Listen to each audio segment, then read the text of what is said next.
ಹಾ ಹೌದಲ್ರಿ.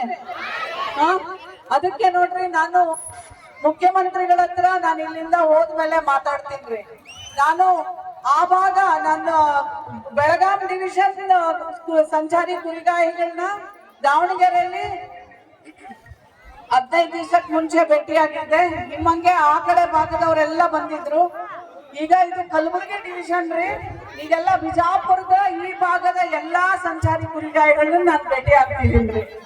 ಅವರಲ್ಲಿರೋ 2 ಸಮಸ್ಯೆ, ಮುಖ್ಯವಾಗಿ ಗೋಮಾಳಗಳನ್ನ, ಅವರಿಗೆ ಕುರಿಗಾಯಿಗಳು ಬಂದಾಗ ಈ ಗೋಮಾಳ ನಿರ್ದಿಷ್ಟವಾಗಿ ಇಲ್ಲಿ ಅವರು ಬಂದು ಮೇಯಿಸ್ಕೋಬಹುದು ಅನ್ನೋದು ಒಂದು ಸರ್ಕಾರದಿಂದ ಅವರಿಗೆ ಇದು ಆಗುವಂತ. ನೀವು ಯಾವುದೇ ಒಂದು ಜಿಲ್ಲೆಗೆ ಬಂದಾಗ ಅಲ್ಲಿ ಹೋಗಿ DC ಅವ್ರು ಇರ್ತಾರೆ, ಅವ್ರ ಹತ್ರ ಮಾತಾಡಿ ಗೋಮಾಳ ಅಲ್ಲಿ ನಾವು ಕುರಿಗಳನ್ನ ಬೇಯಿಸ್ಕೋಬಹುದು ಅಂತೇಳಿ ಅವರಿಂದ ಒಂದು ಪರ್ಮಿಷನ್ ತಗೊಂಡು ನೀವು ಮಾಡ್ಕೊಳ್ಳಿ. ಆ ತರ ಒಂದೇನಾದ್ರೂ ಮಾಡ್ಲಿಕ್ಕೆ ನಾನು ಸರ್ಕಾರಕ್ಕೆ, ಮಾನ್ಯ ಮುಖ್ಯಮಂತ್ರಿಗಳ ಹತ್ರ ಮಾತಾಡ್ತೀನಿ, ಆಯ್ತಾ?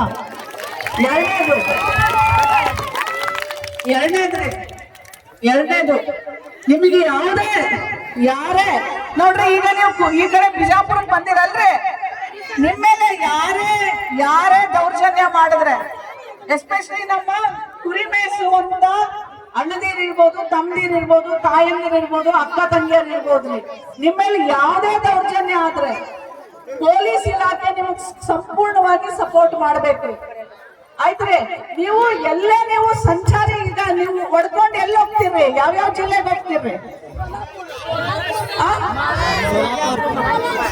ಇಲ್ಲಿ ಕೇಳ್ರಿ, ಬಿಜಾಪುರದಾಗಿದ್ದು ನೀವು ಬಿಜಾಪುರ ಸುತ್ತಮುತ್ತ ಇದ್ರೆ ಅಲ್ಲಿ ನಿಯರ್ ಬೈ ಪೊಲೀಸ್ ಸ್ಟೇಷನ್ ಹೋಗಿ ನೀವು ನಿಮ್ ನಾಯಕರು ಯಾರಾದ್ರೂ ಒಬ್ರು ನಿಮ್ ನಂಬರ್ ಕೊಟ್ಬಿಟ್ಟು, ನಾವ್ ಇಂಥ ಕಡೆ ಟೆಂಟ್ ಹಾಕೊಂಡಿದೀವಿ, ನಾವಿಲ್ಲಿ ಗುರ್ತಿಸ್ತಾ ಇದೀವಿ ಅಂತ ನೀವು ಅಲ್ಲಿ ಇನ್ಫಾರ್ಮೇಶನ್ ಕೊಟ್ರೆ ಅವರು ದಿನ ಬೀಟ್ ಹಾಕ್ತಾರ್ರಿ. ದಿನ ಒಂದ್ ರೌಂಡ್ ನಿಮ್ಮ ಹತ್ರ ಬಂದು ಬೀಟ್ ಹಾಕ್ತಾರ್ರಿ ಸಾಯಂಕಾಲದೊತ್ತು. ಮತ್ ಬೆಳಗ್ಗೆ ಹೊತ್ತು ಬಂದು ಒಂದು ಬೀಟ್ ಹಾಕ್ಬಿಟ್ಟು ನಿಮ್ಗೆ ಏನಾದ್ರು ತೊಂದ್ರೆ ಇದೆಯಾ ಇಲ್ವಾ ಕೇಳ್ಕೊಳ್ತಾರ್ರಿ. ನೀವು ಕೆಲವೊಂದೆಲ್ಲ ಫಾಲೋ ಮಾಡ್ಬೇಕ್ರಿ. ನೀವು ಸುಮ್ನೆ ಬಂದು ಏನೋ ಆಗೋಯ್ತು ಅಂತಂದ್ರೆ ಯಾರು ರಕ್ಷಣೆಗೆ ಬರಲ್ರಿ.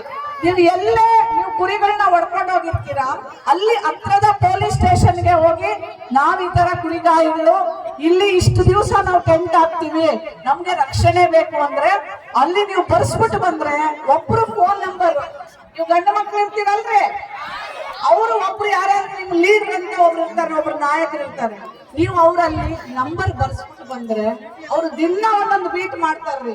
ಅವಾಗ ನಿಮ್ಗೆ ಏನಿರ್ತದ, ನಮ್ಮನ್ನ ಕಾಪಾಡ್ಲಿಕ್ಕೆ ದಿನ ಒಂದ್ ರೌಂಡ್ ಪೊಲೀಸ್ ಬರ್ತಾ ಇದಾರೆ, ಏನಾದ್ರೂ ತೊಂದ್ರೆ ಆದ್ರೆ ಆ ಪೊಲೀಸ್ ಸ್ಟೇಷನ್ ಅವ್ರದ್ದು ಒಂದ್ ನಂಬರ್ ತಗೊಂಡ್ಬರ್ರಿ, ಅವ್ರಿಗೆ ಫೋನ್ ಮಾಡಿ ಹೇಳಿದ್ರೆ ಪಟ್ನೆ ನಿಮ್ಮ ರಕ್ಷಣೆಗೆ ಬರ್ತಾರೆ. ಮಾಡ್ತೀರ? ನಾಗರಾಜ್ ಅವರ ನಮಸ್ಕಾರ. ನೋಡಿ, ನಾನು ಸಂಚಾರಿ ಕುರಿಗಾಯಿಗಳ ಮಧ್ಯದಲ್ಲಿದ್ದೀನಿ. ಒಂದು 2,000 ನಮ್ಮ ಬಿಜಾಪುರ ಮತ್ತು ಸುತ್ತಮುತ್ತ ಸಂಚಾರಿ ಕುರಿಗಾಯಿಗಳು ನನ್ನೊಟ್ಟಿಗೆ ಇದ್ದಾರೆ. ನೀವು ಸ್ಪೀಕರ್ ಫೋನ್ ಮೇಲೆ ಇದ್ದೀರಾ? ಈಗ ನಮ್ಗೆ ಅವ್ರು ಕೇಳೋದೇನಂತಂದ್ರೆ, ಅವರು ನಮ್ಮ ಗೋಮಾಳ ಅಥವಾ ಅಲ್ಲಿ ಇಲ್ಲಿ ನಾವು ಹೊಲಗಳಿಗೆ ಹೋಗಿ ಅವರು ಕುರಿಗಳನ್ನ ಮೇಯಿಸ್ತಾರೆ, ನೋಡಿರ್ಬೇಕು. ಅವ್ರು ಏನ್ ಕೇಳೋದಂದ್ರೆ ರಕ್ಷಣೆ ಕೇಳ್ತಾರೆ. ಹಲೋ, ರಕ್ಷಣೆ ಕೇಳ್ತಾರೆ. ಈಗ ನಾವು ದಾವಣಗೆರೆ SP ಜೊತೆ ಮಾತಾಡಿದಾಗ ಅವರು ನಮ್ಗೆ ಏನ್ ಹೇಳಿದ್ರು ಅಂದ್ರೆ, ಅವ್ರು ಎಲ್ಲೇ ಇದ್ರು ಅಲ್ಲಿ ನಿಯರ್ ಬೈ ಪೊಲೀಸ್ ಸ್ಟೇಷನ್ಗೆ ಬಿಟ್ಟು ನಾವ್ ಇಷ್ಟು ದಿನ ಇಲ್ಲಿ ಇರ್ತೀವಿ ಅಂತ ಅವ್ರು ಯಾರೋ ನಾಯಕರು ಲೀಡರ್ ಬರ್ತಾರೆ ನಂಬರ್ ಕೊಟ್ಬಿಟ್ಟು ಹೋದ್ರೆ ನಾವು ಪ್ರತಿದಿನ ಒಂದು ಬೀಟ್ ಹಾಕ್ತೀವಿ ಮತ್ತು ಲೋಕಲ್ ಸ್ಟೇಷನ್ ಅವ್ರಿಗೆ ಹೇಳ್ತೀವಿ, ಅವ್ರಿಗೆ ಸಂಪೂರ್ಣವಾಗಿ ರಕ್ಷಣೆ ಕೊಡಿ ಅಂತ ಹೇಳಿದ್ವಿ. ಈಗ ನೀವು ಆತರ ಒಂದು ಹೇಳಿ ಕೇಳಿಸ್ಕೊತಾ ಇದ್ದಾರೆ ನೀವು ಮಾತಾಡೋದು. ಸರಿ ಮೇಡಮ್, ಅವರು ಎಲ್ಲಿ ನಿಯರ್ ಬೈ ಪೊಲೀಸ್ ಸ್ಟೇಷನ್ ಬರ್ತದೆ ಮೇಡಮ್, ಅಲ್ಲಿ ಬರ್ಲಿ ಮೇಡಮ್, ಅದು ನಮ್ಮ ಜವಾಬ್ದಾರಿ ಮೇಡಮ್. ಅವ್ರಿಗೆ ಸಂಪೂರ್ಣ ರಕ್ಷಣೆ ಕೊಡ್ತೀವಿ ಮೇಡಮ್. ಬಂದು ನಮ್ಗೆ ಗಮನಕ್ಕೆ ತರಲಿ ಮೇಡಮ್, ಇಂಥ ಕಡೆ ಇರ್ತೀವಿ ಅಂತ.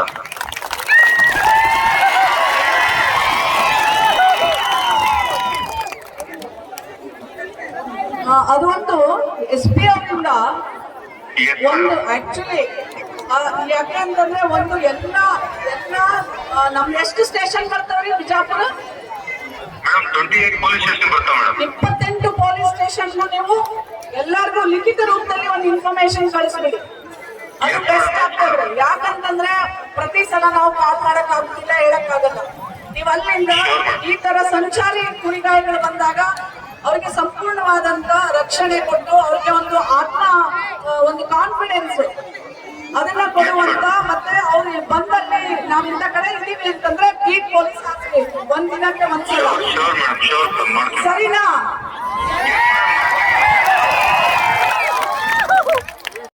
ಕೊಡ್ತಾರೆ, ಮಾರನೇ ದಿನ ಫೋನ್ ಮಾಡಿದ್ರೆ ಇಲ್ರಿ ಮೇಡಮ್ ಬ್ಯಾಡ್ರಿ ಅಂತ. ನೋಡ್ರಿ, ನೀವ್ ಅಂತ ಚಲೋ ಎಂಟರ್ ಮಾಡ್ಕೊಂಡು ಅವ್ರನ್ನ ಹೊಡಿತೀರಿ ಅಂತಂದ್ರೆ ಏನ್ರಿ ಅದು? SP ಅವರು ಲಕ್ಷ್ಮಣ ಅವರೇ, ನೀವು ಸ್ಪೀಕರ್ ಅಲ್ಲಿ ಇದ್ದೀರಾ? ನಾನು ಇಲ್ಲಿ 2,000 ಸಂಚಾರಿ ಕುರಿಗಾಯಿಗಳನ್ನ ಅಡ್ರೆಸ್ ಮಾಡ್ತಾ ಇದ್ದೀನಿ. ಅವರ ಒಂದು ಬೇಡಿಕೆ ಏನಂತಂದ್ರೆ, ಅವರು ಇಲ್ಲಿ 28 ಸ್ಟೇಷನ್ ಬರ್ತಾವ ಬಿಜಾಪುರದಲ್ಲಿ. ಸೊ ನೀವು ಒಂದು ಉಚಿತ ರೂಪದಲ್ಲಿ ಎಲ್ಲಾ ಸ್ಟೇಷನ್ಗೆ ಎಲ್ಲೇ ಸಂಚಾರಿ ಕುರಿಗಾಯಿಗಳು ಬಂದು ಅವರು ಟೆಂಟ್ ಹಾಕಿ ಒಂದು ಎಷ್ಟು ದಿನ ಇರ್ತಾರೆ ಅಲ್ಲಿವರೆಗೂ ಆ ಸ್ಟೇಷನ್ ಅಲ್ಲಿ ಅವ್ರು ಬಂದು ಇನ್ಫಾರ್ಮೇಶನ್ ಕೊಟ್ರೆ ಅವ್ರಿಗೆ ಅಲ್ಲಿಂದ ಒಂದು ಬೀಟ್ ಪೊಲೀಸ್ ಹಾಕ್ಸಿ ಅವ್ರಿಗೆ ಸಂಪೂರ್ಣ ರಕ್ಷಣೆ ಕೊಡುವಂತ ಕೆಲಸ ನೀವು ಮಾಡ್ಬೇಕ್ರಿ.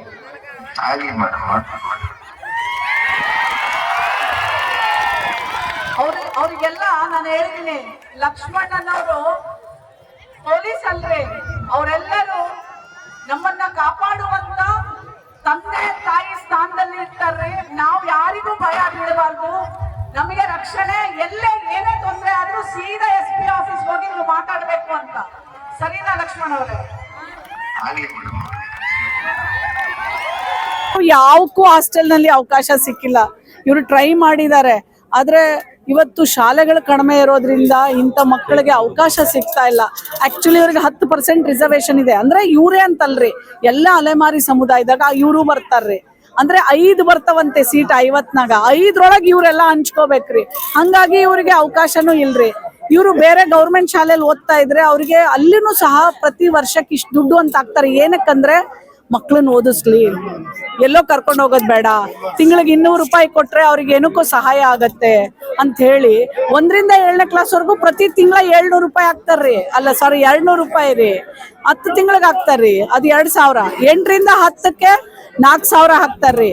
ಹಂಗೆ ಕಾಲೇಜ್ಗೆ ಹೋದ್ರೆ ಆ ಮಕ್ಳಿಗೆ ಒಂದು, ಪ್ರೊಫೆಷನ್ಗೆ ಹೋದ್ರೆ ಆ ಮಕ್ಳಿಗೆ, ಇವ್ರಿಗೆ ಏನೂ ಗೊತ್ತಿಲ್ರಿ. ಅದು ಬಹಳ ನೋವಾಗಿದೆ ರೀ ನನಗೆ. ಆಮೇಲೆ ಬಸ್ಗಳಿಲ್ರಿ, ಅಂಗನವಾಡಿಗಳಲ್ಲಿ 9 ತಿಂಗಳು ಇದು ಏನು ಫುಡ್ ಇಲ್ಲಂತ್ರಿ. ಆಮೇಲೆ ಮಕ್ಕಳೆಲ್ಲ ಆಚೆನೆ ಇರ್ತಾರಂತೆ. ಇವತ್ತು ಹೇಳ್ತಾ ಇದ್ಲು ತಾಯಿ, ನಾನೇ ಹೋಗಿ ಬೀಗ ಜಡ್ದಿದ್ರಂತೆ ಅಂಗನವಾಡಿಗೆ. ಇವತ್ತು ನಾನು ನೋಡಿದ್ದು 4ನೇ ಅಂಗನವಾಡಿ. ಒಂದು ಅಂಗನವಾಡಿ ನಮ್ಮ ಜೈಲ್ ಇದೆಯಲ್ಲ, ಜೈಲ್ ಪಕ್ಕ ಒಂದು ಅಂಗನವಾಡಿ ಇದೆ. ಅಲ್ಲಿ ಹೋದ್ರೆ ನೋಡಿದ್ರೆ ಅಲ್ಲಿ ಕರೆಂಟ್ ಇಲ್ರಿ, ಸುಮ್ನೆ ಫ್ಯಾನ್ ಹಾಕರ್ರಿ. ಅದ್ ಹೆಂಗ 1 ವರ್ಷ ಆ ತಾಯಿ ಹೇಳ್ತಿದ್ಲು, 1 ವರ್ಷನೋ 2 ವರ್ಷನೋ ಗೊತ್ತಿಲ್ಲ, ಕರೆಂಟ್ ಇಲ್ಲ, ಲೈಟ್ ಇಲ್ಲ. ಈ ಬೇಸಿಗೆಗಾಲದಲ್ಲಿ ಹ್ಯಾಂಗ್ರಿ ಅಟ್ ಪುಟ್ ಮಕ್ಕಳನ್ನ ಇಟ್ಕೊಂಡಿರ್ತಾರ, ಅದು ನನಗೆ ಗೊತ್ತಿಲ್ರಿ. ನೆನ್ನೆ ನಾನು ತಾಂಡಾಗ ಹೋಗಿದ್ದೆ, ಅಲ್ಲೂ ಸಹ 2 ಅಂಗನವಾಡಿದ ಅದೇ ಸಮಸ್ಯೆ ಹೇಳಿದ್ರಿ. ಏನಾಗ್ತಾ ಇದೆ ನನಗ್ ಗೊತ್ತಿಲ್ಲ. ನಾನು ಒಬ್ಳೆ ಬಹಳಷ್ಟ್ರಿ.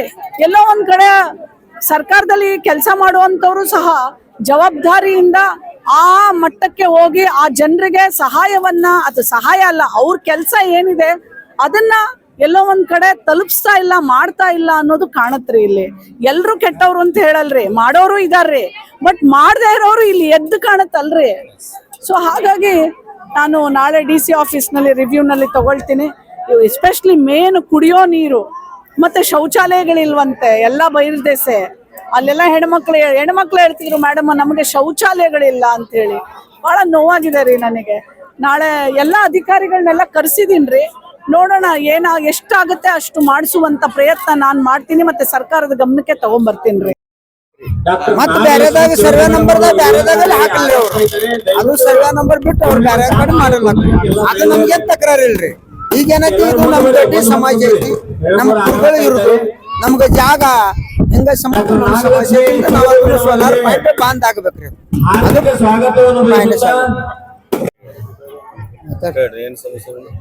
ನಮಸ್ಕಾರ ರೀ, ನಾ ಗುರುನಾಪುರದಿಂದ ಸುಭಾಷ್ ಪಾಂಡ್ರೆ ಮಾತಾಡೋದ್ರಿ. ನಮ್ದು MLA ಅವರು ನಿಮಗೆ ಜಾಗ ಬಿಟ್ಟು ಕೊಟ್ಟಾರ್ರಿ. ಬಿಟ್ಟು ಕೊಟ್ರೆ ಪದೇ ತಹಸೀಲ್ದಾರ್ ಅದು ಸೋಲಾರ್ ಪ್ಲಾಂಟ್ ರೀ. ಸೋಲಾರ್ ಪ್ಲಾಂಟ್ ರೀ, ಏನಿದ ದೊಡ್ಡ ಸಮಸ್ಯೆ ಆಗಿತ್ತು. ಏನಂದ್ರು ಅದು 15 ಎಕರೆ ನಮಗೆ ಬಿಟ್ಟು ಕೊಡ್ಬೇಕ್ರಿ. ಈಗ ಅದಕ್ಕೆ ಈಗ ನಾಗಮನಿ ಮೇಡಮ್ ಅವರಿಗೆ ನಾವು ಲೆಟರ್ ಕೊಡಕ್ಕೆ ಬಂದೇವ್ರಿ. ಅದು ಪೂರಾನೇ ತಿರುಗೊಳಿಸ್ಬೇಕು, ಅದನ್ನು ಪೂರಾ ರೀ.